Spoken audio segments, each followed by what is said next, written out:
ఓం మహాగణాధిపతయే నమః. ఓం గురుభ్యో నమః. ఓం శ్రీమాత్రే నమః. పరమేశ్వర స్వరూపమైనటువంటి జ్యోతిష, వాస్తు మరియు ఇతర అనేకమైనటువంటి శాస్త్రములను మనకు అందించినటువంటి మహర్షులకి నమస్కారం.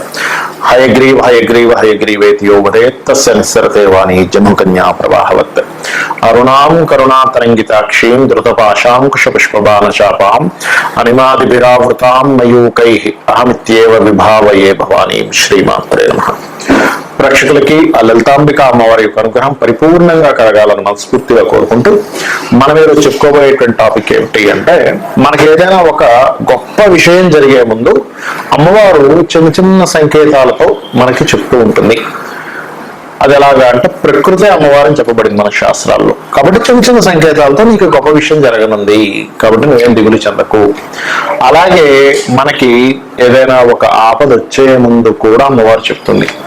కాబట్టి ఈ సంకేతాలు అసలు ఎటువంటి వచ్చినప్పుడు ఎటువంటివి జరగనున్నాయి, ఒకవేళ నిజంగా మనకి ఏదైనా చిన్నపాటి ఆపద వస్తుంది అన్నప్పుడు దానికి మనం దాని నుంచి బయటపడడానికి ఎటువంటి వాడికి అమ్మవారి నామంలో ఏ నామం చేసుకొని, లేకపోతే ఏ దానం ఇచ్చి, గోవుకి ఏ తినిపించి మనం ఆ యొక్క ఇబ్బంది నుంచి బయటపడవచ్చు అనేటువంటి విషయాలు మనం ఒక్కొక్కటిగా తెలుసుకుందాం.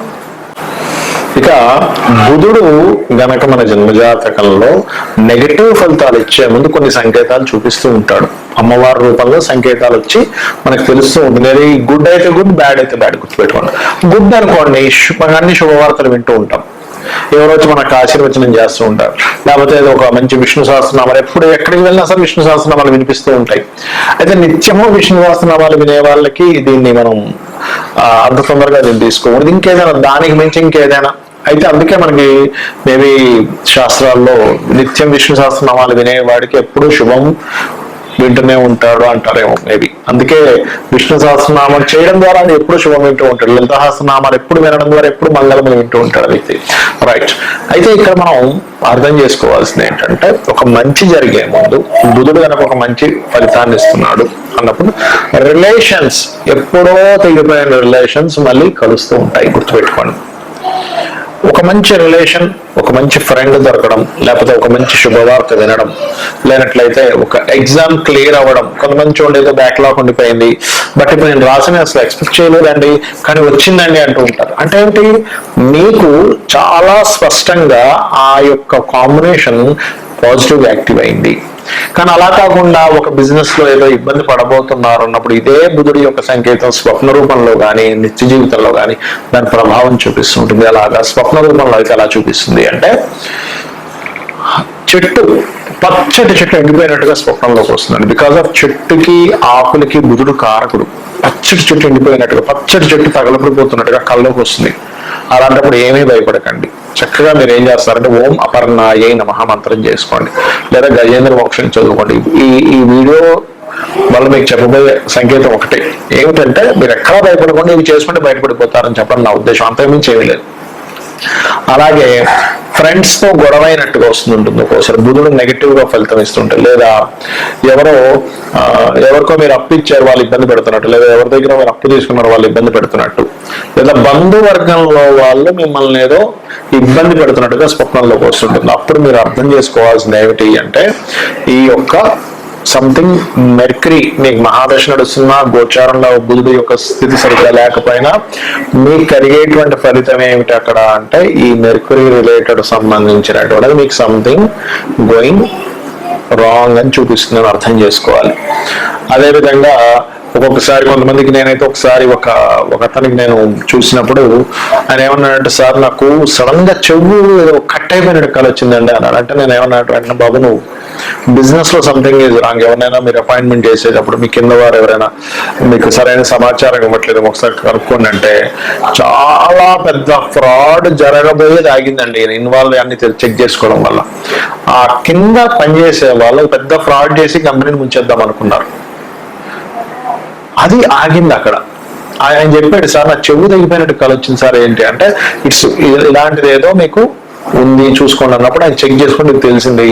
అది కూడా నేనేం చెప్పానంటే, అప్పుడు ఆ రోజు బాబు నువ్వు ఫస్ట్ విష్ణు సహస్రనామాలు విను, గజేంద్ర మోక్షం విను, స్వామి నాకు దారి చూపించని చెప్పండి, సంథింగ్ ఎందుకు ఈ స్వప్నం వచ్చిందని. అట్లా అంటే చెవులు తెగిపోయినట్టు, లేకపోతే ఇట్లాంటి స్వప్నాలు వస్తూ ఉంటాయి. అలా కాకుండా చెవుడికి మంచి కుండరాలు పెట్టుకున్నట్టుగా ఒక అమ్మవారికి చెవుకి సంబంధించింది, అది ఎవరో మంచి కుండరాలు పెట్టుకున్నట్టుగా వస్తే ఇట్స్ గుడ్, మళ్ళీ అది మళ్ళీ ఒక మంచి ఫలితాన్ని ఇస్తుంది. అట్లా ఎవరితోనైనా ఫ్రెండ్స్ తో సడన్ గా కట్ అయిపోయినా, లైఫ్ లో సడన్ గా చిన్న చిన్న విషయాలకి మిస్అండర్స్టాండింగ్స్ వస్తున్నా, mercury is something wrong place లో ఉన్నాడు, లేకపోతే బుధుడు యొక్క ఫలితాలు వచ్చేవి సంథింగ్ రాంగ్ గా వస్తున్నాయి, అట్లా అర్థం చేసుకోవాలి. లేదా గ్రీన్ కలర్ అంటే ఇంట్లో ఒక్కోసారి మొక్కలు కూడా మనకి ఎండిపోతూ ఉంటాయి, మాటిమాటికి మొక్కలు ఏ మొక్క తెచ్చినా బతకట్లేదు, మాటిమాటికి పాడైపోతుంది అంటే ఎక్కడో బుధుడు యొక్క ప్రభావం తగ్గింది, బుధుడు సరిగ్గా లేడు. సో మనం ఏం చేయాలి, ఏదైనా విష్ణు సహస్రనామాలు చేసుకుంటూ ఉండాలి, ఇది అర్థం చేసుకోవాలి. మరి లలితా సహస్రనామాల్లో దీనికి ఏదైనా నామం మంత్రం ఉందా అంటే ఓం అపర్ణాయే నమః, దీనికి మించింది లేదు, గుర్తుపెట్టుకోండి. ఇది చేసుకోండి, అనే విధానం బాగుంటుంది. అయితే ఇప్పుడు మనం చెప్పుకున్నవి ఏవైతే సంకేతాలు చెప్పుకున్నామో ఇవి మీరు బాగా అర్థం చేసుకోండి. దీన్ని చాలా క్లియర్ గా అర్థం చేసుకోవాలి ఈ సంకేతాన్ని. దీనికి కొంత అనుభవం కావాలి. ఈ అనుభవానికి చిన్న కథ చెప్తాను. ఎలా అంటే దీన్ని నిమిత్త శాస్త్రం అంటారు. ఒక గురువు గారు శిష్యులందరికీ పాఠం చెప్తున్నాడు. ఒక ఆవిడ పరిగెట్టుకొని వచ్చింది, ఏమండి మా అబ్బాయి కనిపించట్లేదు, ఎక్కడికో వెళ్ళిపోయాడు అని అన్నది. అనగానే ఇటువైపు నుంచి ఆవిడ వచ్చి చెప్పింది, ఈ ఎడం వైపు నుంచి గురువు గారి ఒక భార్య వచ్చింది. అక్కడికి వచ్చి మన బావిలో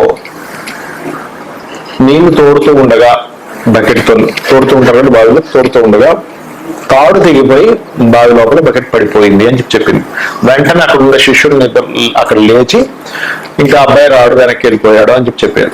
చెప్పగానే గురువు గారు, కాదు కదా, తప్పు, ఆ అబ్బాయి వస్తాడమ్మా, ఖచ్చితంగా వస్తాడు అబ్బాయి, నేను టెన్షన్ పడకుండా మీరు వెళ్ళండి, అమ్మవారి నామస్మరణ చేసుకుని పంపించేశాడు. వెంటనే శిష్యుడు అన్నాడు, గురువు గారు నిమిత్తం పరంగా ఆవిడ వచ్చిన సమయానికి గురువుని వచ్చి తెగిపోయిందని చెప్పింది కదండి, మరి బంధం తెగిపోయినట్టే కదా అన్నాడు. అన్నప్పుడు గురువు గారు ఏం చెప్పారంటే, అలా కాదు నాన్న, దాన్ని క్షుణ్ణంగా పరిశీలించాలి. అక్కడ ఏమిటి, వాటర్ ఈజ్ మదర్. వాటర్ అంటే ఏంటి, తల్లి. జ్యోతిశాస్త్రపరంగా చంద్రుడు తల్లికి కారకుడు, చంద్రుడు వాటర్ కి కారకుడు. కాబట్టి ఆ వాటర్ నుంచి వేరు చేస్తున్నటువంటి చిన్న బకెట్ నుంచి వేరు చేస్తున్నాం మనం. వాటర్ నుంచి కొంచెం తీసుకుని ఆ చిన్న బకెట్ లో ఉన్న వాటర్ ఈజ్ పిల్లడు అనుకుందాం కాసేపు, అందులో నుంచి వేరు చేస్తున్నటువంటి బకెట్ ఏదైతే ఉందో తాడు తెగడం ద్వారా మళ్ళీ వీళ్ళు అందులోకే కలిసిపోయింది, వేరు అవ్వకుండా. ఆవిడ వచ్చి మా పిల్లడు కనిపించట్లేదు, ఎక్కడికి వెళ్ళాడు అని అనుకున్నది. కానీ ఇక్కడికి వచ్చి ఈవిడ చెప్పింది గురువుని, ఏమని, మళ్ళీ వెళ్ళి దానిలోనే కలిసిపోయే వాటర్ అంటే ఏమిటి, వాటర్ లో వాటర్ కలిసిపోయింది కాబట్టి పిల్లవాడు వచ్చి తల్లితో కలుస్తాడనేటువంటి చెప్పాలి, కానీ తెగిపోయిందని చెప్పకూడదు. ఒకవేళ ఏదైనా ఒక పర్సన్ వచ్చి వాళ్ళ జీవిత భాగస్వామి దూరంగా వెళ్ళిపోయింది అని అన్నప్పుడు మాత్రమే తెగిపోతుందని చెప్పాలి. ఎందుకంటే భార్యాభర్తల సంబంధం అనేటువంటిది ఒక బకెట్ ఒక తాడు కలిస్తే నీళ్ళు తీసుకోగలం. సో ఆ రిలేషన్ తెగిపోయింది అక్కడ, కాబట్టి అక్కడ తెగిపోయిందని చెప్పాలి, ఈ కేసులో కలుస్తారని చెప్పాలని చెప్పని ఆ గురువు గారు ఆ అబ్బాయికి అలా చెప్తాడు. అయితే ఇక్కడ పెద్ద పెద్ద డెసిషన్స్ తీసుకునేటప్పుడు మీరు మన జాతక చక్రంలో చూడండి, ఈ మహాదశ నడుస్తుంది, ఈ యొక్క అంతర్దశ నడుస్తుంది. ఇప్పుడు నేను తీసుకునేటువంటి బిజినెస్ డెసిషన్ కావచ్చు, వివాహం కావచ్చు, గృహం కొనుక్కోవడం కావచ్చు, వాహనం కొనుక్కోవడం కావచ్చు, ఇట్లాంటివన్నీ ఉన్నాయన్నప్పుడు మనం వెళ్తూ ఉంటాం. ఒక్కొక్కసారి ఈ సంకేతాలు ఏదో అరకొరగా వచ్చినప్పుడు మీరు పెద్దగా పట్టించుకోకూడదు. కానీ అదే సంకేతం 2-3 సార్లు ప్రతిసారి మీకు నెగిటివ్ గా వస్తుంటుంది, అప్పుడు మాత్రం ఖచ్చితంగా దాన్ని అర్థం చేసుకోవాలి. అంటే ఏమిటి, మనకి అమ్మవారు మన మీద ఉండేటువంటి, మనమందరం పిల్లలం కాబట్టి ఆ భగవంతుడికి దాంతో ఏంటంటే సంకేతం ఇస్తూ ఉంటుంది, స్వప్నం రూపంలో ఇస్తూ ఉంటుంది, అదేవిధంగా బాహ్యంగా మనుషుల రూపంలో ఇస్తూ ఉంటుంది, ఒక ఫోన్ కాల్ రూపంలో ఇస్తూ ఉంటుంది. అలా ఇస్తున్నప్పుడు మనం దాన్ని అబ్జర్వ్ చేయాలి. దీన్ని నిమిత్త శాస్త్రము అంటారు. ఈ రకంగా చేసుకొని మీరు మీ యొక్క జీవితాన్ని ఆనందమయంగా చేసుకుంటారని, అమ్మవారి యొక్క నామాన్ని నిత్యం పఠిస్తూ అమ్మవారి అనుగ్రహానికి పాత్రలు అవుతారని కోరుకుంటూ శ్రీమాత్రే నమః.